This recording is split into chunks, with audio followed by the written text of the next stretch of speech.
Hi అండి, welcome back to our channel. నేను ఈరోజైతే మంచి టిప్తో మీ ముందుకైతే వచ్చానండి. అదేంటంటే ఉప్మా అండి. ఉప్మా పేరు వినంగానే మార్నింగే అందరూ నీరసపడిపోతారండి. అబ్బా మళ్ళీ ఉప్మానా అని అంటారు. కానీ పిల్లలు ఎన్ని చెప్పినా మమ్మీ వాళ్ళు మాత్రం ఉప్మా చేసి తినిపిస్తారు. ఎందుకంటే అందులో ఉన్న ప్రోటీన్లు, విటమిన్స్ చాలా చాలా ఉంటాయండి. ఇది రవ్వ తయారు చేసే విధానంలో శనగలు వాడడం వల్ల పిల్లలకి ఇమ్యూనిటీ పవర్ని అయితే చాలా పెంచుతుంది.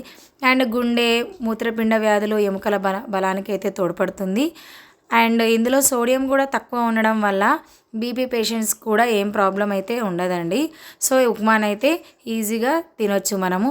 అండ్ ఇది ఆకలిని కూడా నిరోధిస్తుందండి. కొంచెం బాగా తొందరగా ఆకలి వేస్తుంది అనే వాళ్ళకి ఉప్మా తినడం వల్ల ఆకలి కూడా కంట్రోల్ అవుతుంది. అండ్ ఇందులో ఐరన్ కూడా చాలా పుష్కలంగా ఉంటుందండి. సో పిల్లలకి మనమైతే ఖచ్చితంగా ఉప్మానైతే వీక్లీ వన్స్ అన్నా ఖచ్చితంగా పెట్టాలి ఉప్మానైతే. సో వీడియో నచ్చినట్టయితే మీరు లైక్ చేయండి, షేర్ చేయండి అండ్ సబ్స్క్రైబ్ చేసుకోండి. Thank you. బాయ్.